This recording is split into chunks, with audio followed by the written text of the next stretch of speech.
আসসালামু আলাইকুম ওয়া রাহমাতুল্লাহি ওয়া বারাকাতুহু।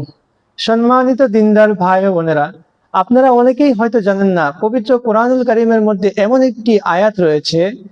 যেটি রুকাইয়ার জন্য অত্যন্ত খুব বেশি কার্যকরী এবং যেটি পাঠ করলে মুমিনের অন্তর প্রশান্তি লাভ করবে এবং তার শারীরিক যাবতীয় রোগ বালা মুসিবত দূর হয়ে যাবে। আর সেই আয়াতটি হচ্ছে আউযু বিল্লাহি মিনাশ শাইতানির রাজীম বিসমিল্লাহির রহমানির রহিম